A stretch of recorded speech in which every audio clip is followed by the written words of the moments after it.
दिन रात हम बिना संकल्प के स्वार्थ की प्रवृत्ति के लिए किसी संकल्प की आवश्यकता नहीं होती। दिन रात स्वप्न में भी हम स्वार्थ की प्रवृत्ति करते रहते हैं, लेकिन परमार्थ तब होता है कि जब कोई ऐसे महापुरुष स्वयं संकल्प लेता है, तब क्षेत्र में एक परमार्थ का कार्य संपन्न होता है। मां नर्मदा जी के तट पर प्रत्यक्ष रूप में जितने भी संत महात्मा हो, लेकिन जैसा कि हमने अपने गुरु महाराज के द्वारा सुना है कि मां नर्मदा जी के तट पर कमंडल से कमंडल टकराते हैं, ऐसे अनगिनत विभूतियों का निरंतर भ्रमण रहता है, निरंतर विचरण रहता है। कमंडल से कमंडल टकराता है, ऐसा हमारे गुरु महाराज कहते थे, कमंडल से कमंडल टकराए। इस प्रकार मां रेवा के तट पर जैसा कि प्रवाह मैया जी का है, एक वैसा ही प्रवाह अंतरिक्ष में यहाँ महापुरुषों का होता रहता है, विभूतियों का होता रहता है। जैसा हम लोग समझते हैं परिक्रमा करने वाले का सबका ये अनुभव होता है, मैया ने भोजन करा दिया, मैया की कृपा हो गई, मैया का कुछ अनुभव हुआ, मैया ने कुछ चमत्कार दिखाया। लेकिन हम लोग नर्मदा जी स्वयं पर ब्रह्म का एक प्रवाह स्वरूप है, स्वयं परमात्मा प्रवाह रूप में बह रहा है। और जब पर ब्रह्म का प्रवाह स्वरूप है, हम सोच भी नहीं सकते कि हम इतनी आसानी से कोई चमत्कार देख लें, इतनी आसानी से हमें कोई अनुभव हो जाए। अब निष्ठा है तो प्रत्यक्ष है, लेकिन हम लोग जिस चमत्कार की बात करते हैं, जिस अनुभूतियों की बात करते हैं, नर्मदा जी के तट पर रह करके परिक्रमा लगाते हुए जो अनुभूतियों की हम बात करते हैं, ये चमत्कार हमें परिक्रमा कर ले और हमें इतने सारे चमत्कार देख ले और मैया हमको इतना कुछ दिखा दे, शायद इतनी योग्यता नहीं होती हम लोगों की। लेकिन हम जो कुछ अनुभूतियां लेते हैं, ये अनुभूतियां जो नर्मदा जी की परिक्रमा करते हैं, उस परिक्रमा वासियों पर यहाँ के अंतरिक्ष में रहने वाले संतों की कृपा हो जाती है और वो संत हमको ये सब दे देते, वो संत ही हमें बहुत कुछ अनुभव करा देते। और इससे उस अनुभव से हमारी फिर मां नर्मदा जी के प्रति हमारी आस्था बढ़ जाती है, हमारा विश्वास और दृढ़ हो जाता है, हमारी सारी थकाने मिट जाती है। और ऐसे परिसर में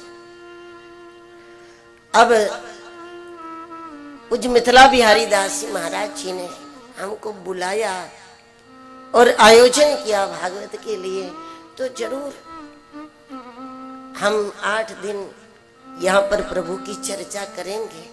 लेकिन हम तो ये समझते हैं कि इस परिसर में केवल 7-8 दिन निवास करना ही एक अनुष्ठान है, यहाँ तो बैठना भी अनुष्ठान है हमारे लिए।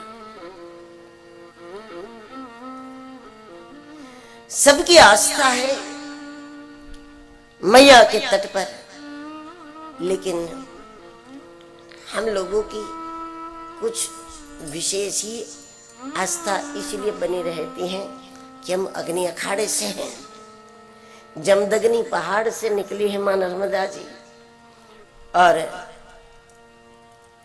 इसीलिए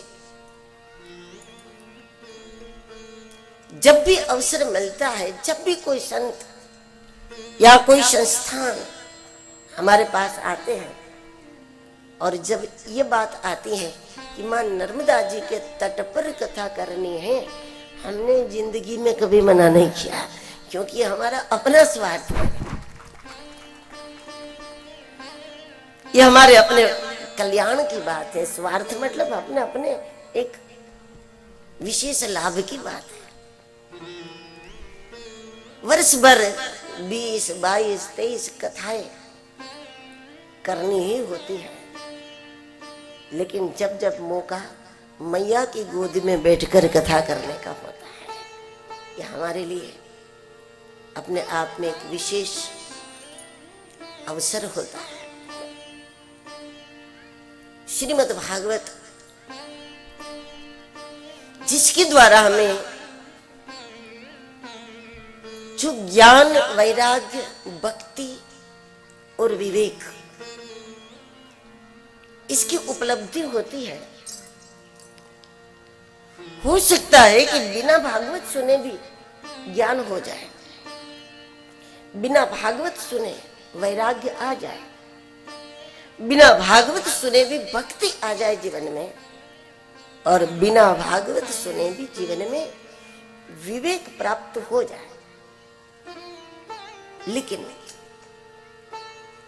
ये चारों चीजें जब श्रीमद् भागवत के प्रसाद के रूप में हमें प्राप्त होती हैं, तो वास्तविक भक्ति, वास्तविक ज्ञान, वास्तविक वैराग्य और वास्तविक विवेक हमें प्राप्त हो जाता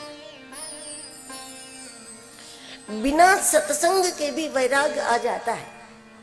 कभी कभी दुर्घटना होती तो वैराग्य आ जाता है, घर में किसी की मृत्यु होती है तो वैराग्य आ जाता है, अपने काम धंधे में कोई बहुत बड़ा घाटा हो जाता है, नुकसान, धोखा हो जाता है तो वैराग्य आ जाता है। संसार में कोई धोखा देते इससे भी वैराग्य आ जाता है। लेकिन किसी की मृत्यु पर आया वैराग्य,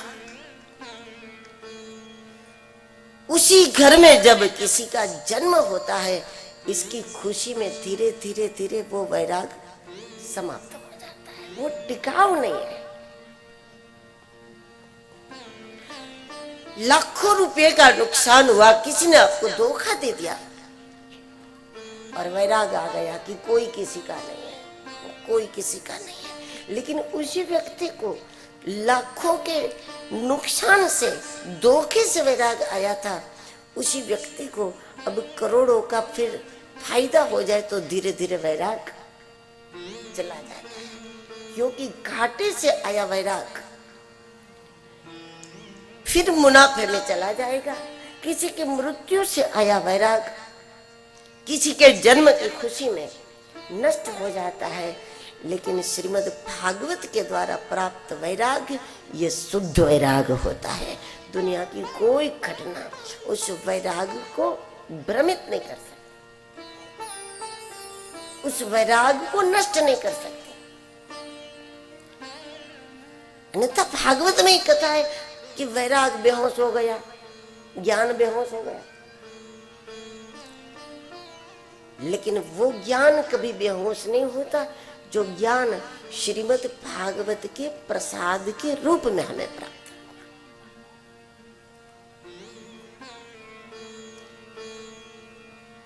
अगर सत्संग के प्रसाद में ज्ञान हुआ तो इसीलिए वो ज्ञान टिकाऊ रहेगा कि उसमें अहंकार की संभावना नहीं है। ज्ञान में खतरा क्या है? अहंकारी खतरा है। वैराग में खतरा क्या है? विलासिता। वैराग में खतरा है। कोई वैरागवान व्यक्ति को कोई वैभवी माहौल मिल जाए तो फिर वैराग भ्रमित हो जाता है।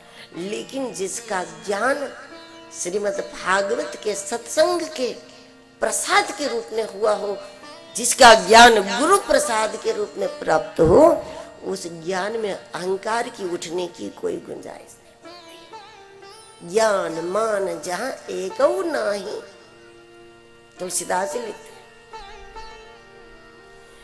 देखयूं ब्रह्म रूप जग माही, देखयूं ब्रह्म रूप जग माही, ज्ञान मान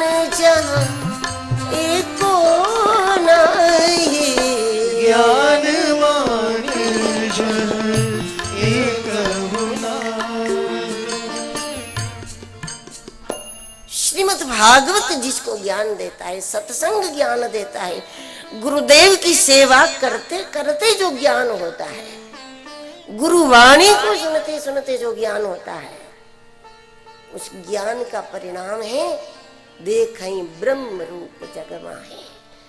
सब में ब्रह्म दिखे, कैसे अभिमान करोगे और किस चीज का करोगे? देखो, धन का अभिमान करने के लिए कोई गरीब तो दिखना चाहिए ना। बल का अहंकार करना है तो कोई कमजोर तो दिखना चाहिए ना। बुद्धि का अहंकार करना है तो कोई मूर्ख तो दिखना चाहिए ना। विद्वता का अहंकार करना है तो कोई अनपढ़ तो दिखना चाहिए ना। लेकिन भागवत जिसको ज्ञान दृष्टि देता है, उसको ब्रह्म ही ब्रह्म नजर आता है। वो कहाँ अहंकार करे और किस चीज का करे? देखें ब्रह्म रूप जग माहे। वो किसी भी प्राणी को अकेला नहीं देखता, वो प्रत्येक प्राणी को ब्रह्म सहित देखता है। और जब प्रत्येक प्राणी को ब्रह्म सहित देखो तो अहंकार को मौका ही नहीं मिलेगा। वो बेचारा कोशिश करते करते मर जाएगा, अहंकार ही मर जाएगा कोशिश करते करते, मौका ही नहीं मिलेगा उठने का।